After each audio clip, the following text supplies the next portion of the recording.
bij Kikker TV.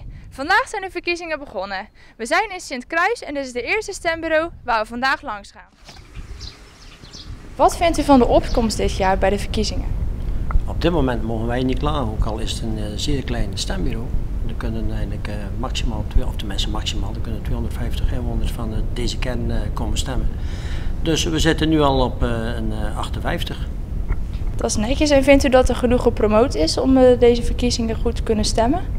Ik denk het wel. Er zijn kieswijzers, er zijn aanplakbiljetten, er zijn op alle internet te zoeken naar de programma's van de verschillende partijen. Dus wat dat betreft, er is keuze genoeg. En er zijn er 9, dus...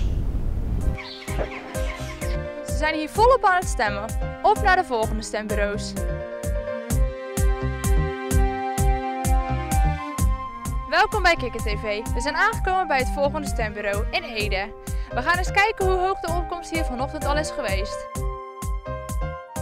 Wat vindt u van de opkomst tot nu toe? Nou, dat valt ons eigenlijk erg mee. Je hoort dat er weinig mensen zouden komen, maar we zitten nu hier op het ogenblik al op 170 mensen en er kunnen er 700 ongeveer hier komen stemmen. Wat vindt u van de flyering hier zo in de gemeente of in Ede? Moet eerlijk zeggen, ik kom zelf niet uit Ede, dus ik heb hier niet echt heel veel rondgekeken, maar de partijen die maken natuurlijk reclame voor zichzelf. Dat is logisch, dat hoort ook een beetje bij de verkiezingsstrijd.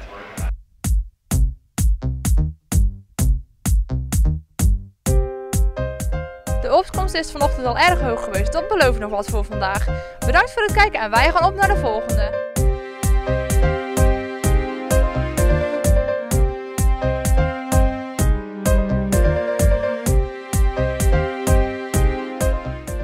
We zijn aangekomen bij het volgende stembureau in Aardenburg. We gaan eens kijken hoe het hier al is gegaan deze ochtend. Ik ben benieuwd.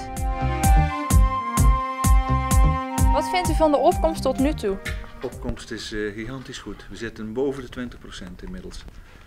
Oké, en komt dat misschien doordat het heel goed geflyt is in de regio? Of ik denk dat het mede door het goede weer komt, maar er is ook enorm geflyerd door alle partijen.